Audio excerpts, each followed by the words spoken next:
Salut les amis, coucou les petits loups. Alors aujourd'hui c'est un édito, quelques notions à savoir.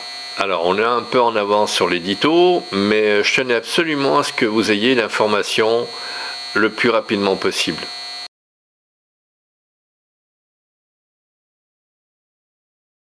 Alors il n'y a pas d'appareil photo numérique parfait. Il y a du matériel qui correspond à vos besoins et là vous serez pleinement satisfait de vos achats. Prenons deux exemples pour illustrer cela. On offre un smartphone à un ado qui n'a pas les moyens de s'acheter un appareil photo numérique. Il est heureux parce qu'il peut faire autant de photos qu'il le souhaite. Prenons une personne qui est très grande, mais vraiment très grande, avec les mains qui vont avec. On lui propose un micro de 4 tiers. Elle sait pas trop quoi en faire parce qu'elle va avoir un petit jouet dans les mains et du coup faudra qu'elle appuie sur des petits boutons et ce sera un petit jouet dans ses mains. On lui propose un Nikon Z9 ou un Canon R3 et là elle se sent déjà mieux dans les manipulations à faire pour faire une photo. Vous voyez le principe? Le tout est d'acheter en toute connaissance de cause. Un Z9 fait par exemple du 45 mégapixels, l'Alpha One du 50 mégapixels. Est-ce un avantage? Pas sûr.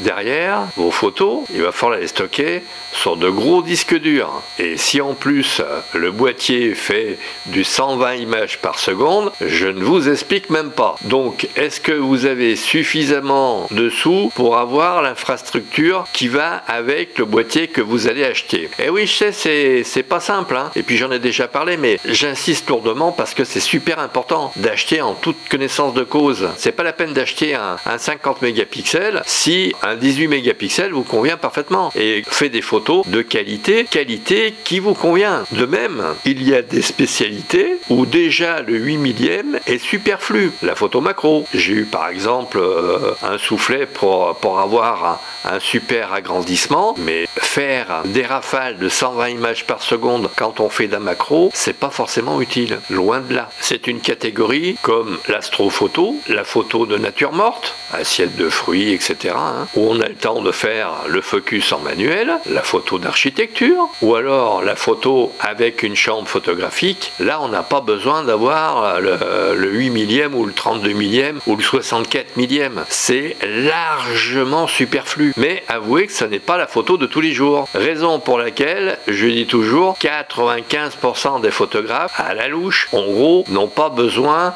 de plus. Alors je dis 95 parce que les stats sont pas tout à fait identiques sur tous les sites que j'ai visités cet après-midi, et il y en a qui me disent qu'il y a 8 millions et demi de ventes par an de boîtiers et d'autres c'est 10 millions. Donc 8 millions et demi ou 10 millions, on va dire en gros on a l'ordre de grandeur, mais on va dire ça peut varier quand même quelque peu, hein. L'appareil photo doit suivre vos besoins, votre pratique. Prenons l'astrophoto. Le capteur doit être sensible en basse lumière, donc les 45 et 50 mégapixels sont hors de course parce qu'il manque de sensibilité. On devrait nous proposer dans ce cadre-là des appareils photo numériques qui ont la possibilité de faire des pauses longues en automatique, etc., etc. Comme on le voit, les fiches techniques gonflées à bloc avec des 8K, avec ils montent à 50 mégapixels au 64 millième de seconde en faisant des rafales de 240 images par seconde. Ouais, mais on n'en a rien à faire. Ça ne nous est pas utile, surtout quand on fait des natures mortes, d'architecture.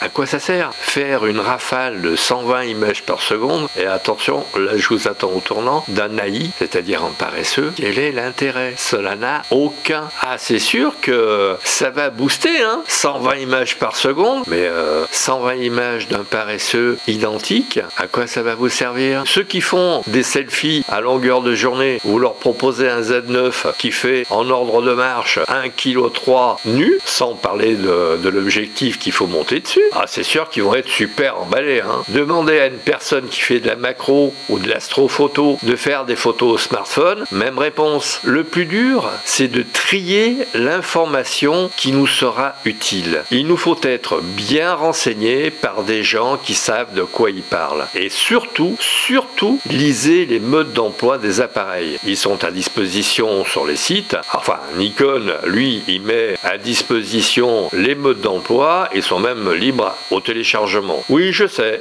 c'est chiant de lire un manuel, hein, mais bon, ça peut peut-être vous faire économiser 2000 € par rapport à un boîtier de base qui vous conviendrait. Style un Z50 ou un Z6 II par exemple, ou tout autre appareil équivalent chez d'autres fabricants. Il faut tester avant d'acheter. Un bon vendeur ne vous refusera jamais de faire des tests dans son magasin. Sur ce, les amis, je vous laisse. Je vous demanderai de bien vouloir, sous cette vidéo, me dire quel réglage vous souhaiteriez voir abordé en premier. Et puis surtout, faites de belles photos. Et puis à très vite.